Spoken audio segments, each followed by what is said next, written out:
Salam sejahtera bagi kita semua. Shalom. Jumpa lagi dengan Pendeta Francisam. Saat ini saya akan membagikan perenungan mengenai mengapa hari Sabat itu sangat penting dalam Alkitab.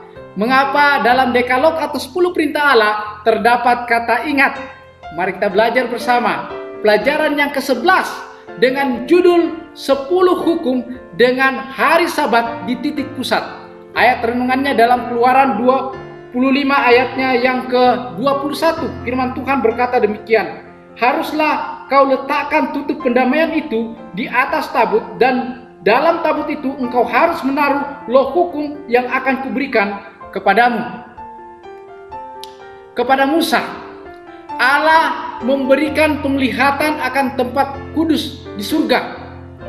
Bait suci terbuka di surga. Telah ditunjukkan tabut Allah ditutupi dengan tutup pendamaian, dan 2 malaikat berdiri di salah satu ujung dari tabut dengan sayap yang terbentang di atas kursi rahmat, dan wajah mereka menghadap ke arah itu.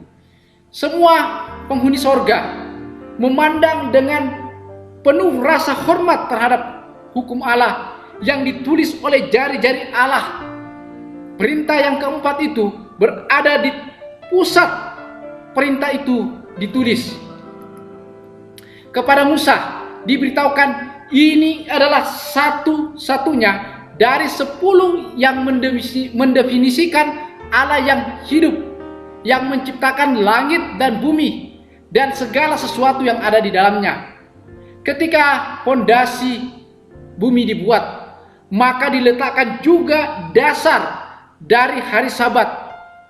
Jika Sabat yang benar telah dipelihara, tidak akan pernah ada orang kafir atau ateis.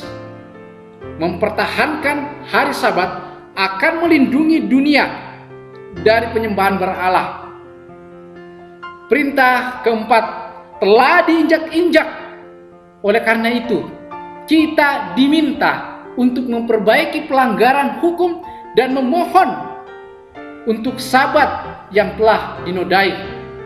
Orang yang berdosa, yang meninggikan diri di atas Tuhan dan berpikir bahwa untuk mengubah waktu dan hukum, membawa perubahan Sabat dari hari ke-7 hingga hari pertama dalam minggu.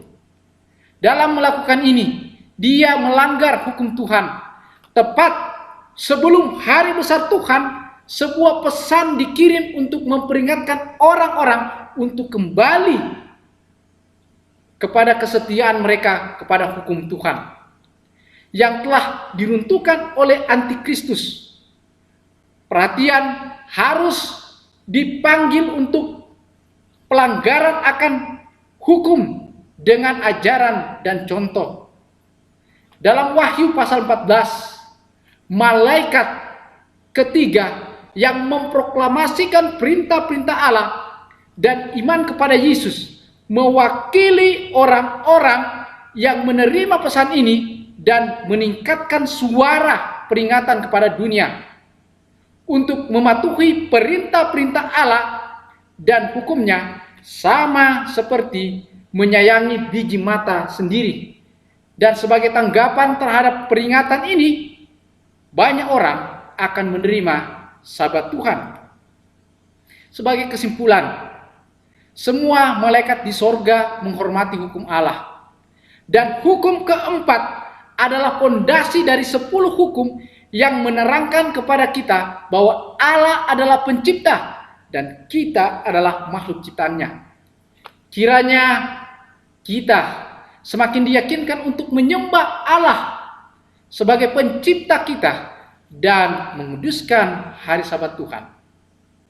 Semoga kuasa dari Allah Bapa dan dari Tuhan Yesus menyanggupkan kita untuk menikmati hari ini dengan sukacita. Amin.